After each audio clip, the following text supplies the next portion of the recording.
مشرق وسطی میں مستقل امن کے لیے پاکستان، امریکہ اور ایران کے درمیان مذاکرات کا میزبان بن گیا۔ دونوں ملکوں کے مہمان وفود آج رات اسلام آباد پہنچ رہے ہیں۔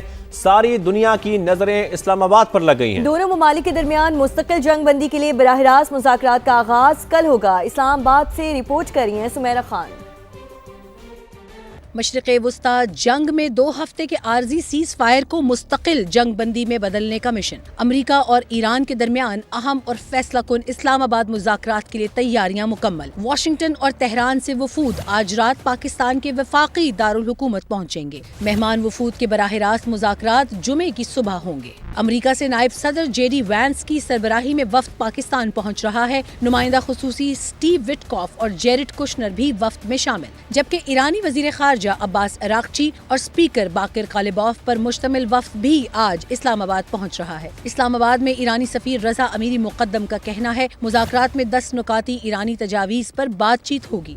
امریکہ ایران امن مذاکرات کے تناظر میں اسلام آباد اور راولپنڈی میں غیر معمولی سیکیورٹی انتظامات کیے گئے ہیں۔ 5000 سے زائد پولیس اہلکار سیکیورٹی فرائض پر مامور ہیں۔ جڑواں شہروں میں آج اور کل عام تعطیل ہے۔ ریڈ زون اور اطراف کے حساس علاقے مکمل سیل کر دیے گئے ہیں۔ سرکاری گاڑیوں کے سوا ہر قسم کی ٹریفک کے داخلے پر مکمل پابندی عائد ہے۔ ریڈ زون کے توسیعی علاقے میں بھی داخلہ محدود کر دیا گیا ہے۔ سمیرہ خان، سما، اسلام آباد۔ امریکہ اور ایران کے درمیان مذاکرات کل اسلام آباد میں ہوں گے۔ ذرائع کے مطابق وزیر اعظم شہباز شریف کو مذاکرات کی جگہ سے متعلق بریفنگ دی گئی۔ وزیر اعظم کو دفتر خارجہ سمیت اہم مقامات سے متعلق بھی آگاہ کیا گیا۔ وزیر اعظم کو معزز مہمانوں کی آمد و رفت اور انتظامات پر بریفنگ دی گئی۔ وزیر اعظم شہباز شریف نے مذاکراتی مقام سمیت دیگر جگہوں کا دورہ کیا۔ اس دوران وزیر اعظم کے ساتھ وزیر داخلہ اور دیگر متعلقہ حکام بھی شریک تھے۔ وزیر اعظم نے ہدایت کی مہمانوں کی آمد پر انتظامات میں کوئی کوتاہی نہ برتی جائے۔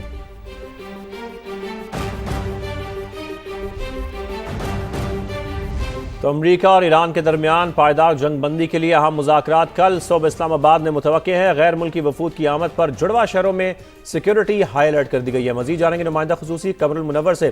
قمر، کیا خصوصی انتظامات کیے گئے سیکیورٹی کے؟ جی بالکل، اس حوالے سے راولپنڈی اسلام آباد میں جو ہے وہ خصوصی انتظامات کرتے ہوئے دونوں ڈپٹی کمشنر جو تھے انہوں نے مقامی چھٹی کا اعلان کر دیا تھا۔ اس کے علاوہ ریڈ زون کو جانے والے جو راستے ہیں ان کو مکمل طور پر گزشتہ رات سے ہی بند کر دیا گیا تھا، اور جو انتظامات ہیں اس کی IG اسلام آباد خود نگرانی کر رہے ہیں۔ جو روٹ پلان دیا گیا اس میں یہ کہا گیا کہ وفود کا سلسلہ کیونکہ گزشتہ رات سے ہی شروع ہو چکا تھا، وہ پہنچنا شروع ہو گئے تھے، تو اسی وجہ سے جو روٹ بنایا گیا ہے تو اس کے ارد گرد کے لوگ ڈائیورژن راستے جو ہیں وہ دیے گئے ہیں۔ خاص طور پر سری نگر ہائی وے، ایکسپریس وے اور جو خیابان سہروردی روڈ ہے وہاں پر ڈائیورژنز لگائی گئی ہیں اور اس کے متبادل راستے جو ہیں وہ فراہم کیے گئے ہیں۔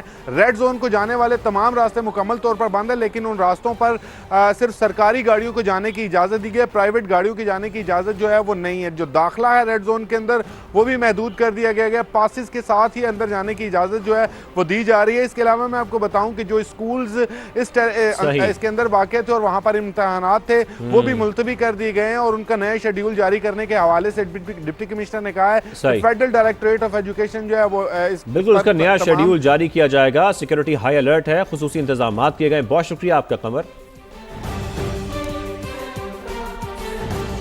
وزیر اعظم شہباز شریف کی زیر صدارت اعلیٰ سطح مشاورتی اجلاس غیر رسمی مشاورتی بیٹھک میں اعلیٰ عسکری اور سول قیادت شریک ہوئی۔ مشاورت میں اسلام آباد مذاکرات کے حوالے سے تفصیلی گفتگو کی گئی۔ ذرائع کے مطابق شرکاء نے اسلام آباد مذاکرات کو کامیاب بنانے کے عزم کا اظہار کیا۔ شرکاء نے کہا جنگ بندی پر پاکستان کے مثبت اور تعمیری کردار عالمی سطح پر سراہا جا رہا ہے۔ امن کا یہ موقع ضائع نہیں ہونے دیا جائے گا۔ شرکاء نے جنگ بندی میں کلیدی کردار پر فیلڈ مارشل عاصم منیر کو خراج تحسین پیش کیا۔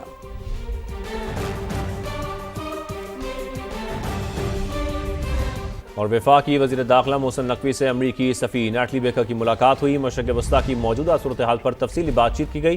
امریکی سفیر نے جنگ بندی کا خیر مقدم کرتے ہوئے پاکستان کے مضبوط اور مثبت سفارتی کردار کو سراہا۔ ملاقات میں اسلام آباد میں ہونے والے اعلیٰ سطح کے مذاکرات اور انتظامات پر بھی تبادلہ خیال کیا گیا۔ وزیر داخلہ محسن نقوی نے کہا کہ امریکی نائب صدر JD وینس اور سمیت دیگر اہم شخصیات پاکستان کے خصوصی مہمان ہوں گے۔ تمام غیر ملکی وفود کے لیے فول پروف سیکیورٹی فراہم کرنے کا جامع پلان تیار کر لیا ہے۔ امریکی سفیر نیٹلی بیکر نے پاکستان کے مخلصانہ کردار اور خطے میں امن کے لیے کوششوں کو سراہتے ہوئے مثبت پیش رفت کی امید ظاہر کی۔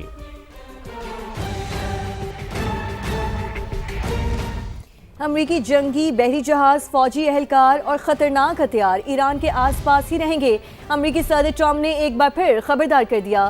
سوشل میڈیا پر پیغام میں کہا، حقیقی معاہدہ اور اس پر عمل درآمد ہونے تک معاملات ایسے ہی رہیں گے۔ ضرورت پڑی تو دشمن کے خلاف مہلک کارروائی کر سکتے ہیں۔ اگر کسی وجہ سے معاہدہ نہ ہوا تو پہلے سے بدترین بمباری ہوگی، جس کا کسی نے تصور بھی نہیں کیا ہوگا۔ انہوں نے مزید کہا کہ پہلے ہی طے تھا کہ ایٹمی ہتھیار نہیں ہوں گے اور آبنائے ہرمز کو کھولنا ہوگا۔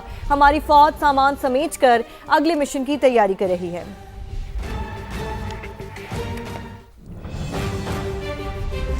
امریکہ اور ایران کی جنگ بندی کا اطلاق لبنان پر بھی ہونا چاہیے۔ دنیا بھر سے آوازیں اٹھنے لگی۔ یورپ یونین کی فارن پالیسی چیف نے کہا، اسرائیل کے حملوں کو کسی بھی طرح دفاعی کارروائی نہیں کہا جا سکتا کہ دفاع اس تباہی کا جواز نہیں ہو سکتا۔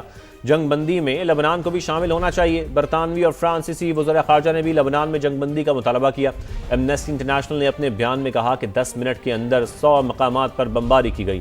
ذمہ دار ممالک اسرائیل کو ہتھیاروں کی فراہمی روک دیں۔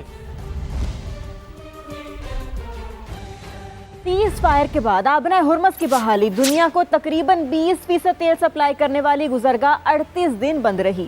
28 فروری کو امریکہ اور اسرائیل کے حملوں کے بعد ایران نے آبنائے ہرمز بلاک کر دی تھی۔ اس کے ساتھ ساتھ ایران نے بارودی سرنگیں بچھائیں، ڈرون حملوں کو بھی ہتھیار بنا لیا۔ عالمی تجارت کو بڑا دھچکا لگا۔ کھاد، ایلومینیم اور گیس کے شعبے بری طرح متاثر ہوئے۔ توانائی کے بڑے بحران کا سامنا کرنا پڑا۔ اس کے ساتھ ساتھ عالمی منڈیوں میں تیل کی قیمت $125 فی بیرل سے بھی اوپر ہو گئی تھی۔ ایشیائی اور خلیجی ممالک کو سب سے زیادہ جھٹکا لگا۔ عراق، قطر، متحدہ عرب امارات اور کویت کو تیل اور گیس کی برآمد بند ہونے سے سب سے زیادہ نقصان اٹھانا پڑا۔ ان تینوں ممالک کے پاس آبنائے ہرمز کا کوئی متبادل سمندری روٹ موجود نہیں ہے۔ اسی طرح چین، جاپان اور بھارت کو بھی بڑی مشکلات درپیش رہیں۔ آبنائے ہرمز کی بندش سے ایشیائی اسٹاک مارکیٹوں کو بھی بڑی مندی کا سامنا کرنا پڑا۔ سیز فائر کے بعد ایران نے 2 ہفتوں کے لیے آبنائے ہرمز کی بحالی کا اعلان کیا ہے۔ ایران اور امریکہ کے درمیان اعلیٰ سطح کے مذاکرات 28 فروری کو اچانک جنگ میں بدل گئے، جب امریکہ نے اسرائیل کے ساتھ مل کر آپریشن ایپک فیوری شروع کیا۔ پہلے ہی روز بمباری سے سپریم لیڈر خامنائی اور دیگر اعلیٰ حکام شہید ہو گئے۔ 38 روزہ جنگ میں کب کیا ہوا، یہ جانتے ہیں اس رپورٹ میں۔ 28 فروری کی صبح امریکہ اور اسرائیل نے مذاکرات پس پشت ڈال کر ایران پر تابڑتوڑ حملے کیے۔ ان میں حکومت کے اہم بلاکس پر متعدد ٹام ہاک میزائل داغے۔ اسی حملے میں سپریم لیڈر آیت اللہ خامنائی، بیٹی، داماد اور نواسی شہید ہوئے۔ پاسداران انقلاب گارڈز کے کمانڈر محمد پاکپور اور سپریم لیڈر کے مشیر اعلیٰ علی شام خانی بھی شہید ہوئے۔ اصفہان اور نتنز کی جوہری تنصیبات کو B-2 اور B-52 بمبار طیاروں سے نشانہ بنایا۔ مناب میں اسکول بھی نشانہ بنا۔ حملے میں 180 بچیاں جان کی بازی ہار گئیں۔ سپریم لیڈر آیت اللہ خامنائی اور دیگر لیڈرز کا بدلہ لینے کے لیے 3 گھنٹے بعد ہی ایران کا بھرپور جوابی حملہ۔ اسرائیل پر 170 ہائپرسونک میزائل داغ دیے۔ تل ابیب اور حیفا میں تباہی پھیل گئی۔ ایران نے خطے کے ممالک میں امریکی تنصیبات کو بھی نشانہ بنایا۔ بحرین میں امریکی بحریہ کے 5th فلیٹ پر حملے کیے۔ منامہ میں بھی امریکی مفادات کو ٹارگٹ کیا۔ قطر کی العبید اور کویت کی علی السلیم ایئر بیسز کو نشانہ بنایا۔ UAE میں امریکی بیس کو بھی تباہ کیا۔ کویت اور ابوظہبی کے ایئرپورٹس پر بھی حملے کیے، جبکہ عراق کے کردستان علاقے میں بھی حملے کیے۔ 1 مارچ کو امریکہ نے مختلف ایرانی ایئرپورٹس پر حملے کیے اور فضائی قوت کو نقصان پہنچایا۔ ایران نے اسرائیل، قطر، UAE، کویت، بحرین، اردن اور سعودی عرب پر امریکی تنصیبات کو نشانہ بنایا۔ بحرین میں امریکی 5th فلیٹ کو ایک بار پھر نشانہ بنا۔ سعودی عرب کی آئل تنصیبات اور ایئرپورٹس پر بھی حملے کیے۔ 2 مارچ کو امریکہ اور اسرائیل نے ایران کے 13 صوبوں میں 56 اہداف کو نشانہ بنایا۔ ایران نے کویت میں امریکی ایمبیسی پر حملے کیے۔ بغداد میں امریکی ایئر بیس کو بھی نشانہ بنایا۔ کویت میں 3 امریکی F-15E طیارے گر کر تباہ ہو گئے۔ ایران نے امریکی اور اسرائیل کے حملوں کے جواب میں 5 مارچ کو آبنائے ہرمز کو مکمل بند کر دیا۔ 10 مارچ کو لبنان میں حزب اللہ اور یمنی حوثی بھی جنگ میں کود پڑے۔ اسرائیل کے شمالی علاقوں اور بحیرہ احمر میں امریکی بحری بیڑوں پر ڈرون حملے کیے۔ 12 مارچ کو عراق میں میزائل حملے میں امریکہ کے 135 ری فیولنگ جہاز کو نقصان پہنچا۔ 12 مارچ کو ہی سلامتی کونسل میں خلیجی ممالک پر ایرانی حملے روکنے کی قرارداد منظور کی گئی۔ 13 مارچ کو امریکہ نے ایران کے تیل کی پیداوار کے سب سے اہم جزیرے خارق کو نشانہ بنایا۔ 14 مارچ کو سعودی عرب میں ایئر بیس پر ایرانی حملے میں امریکی ری فیولنگ جہاز نشانہ بنا۔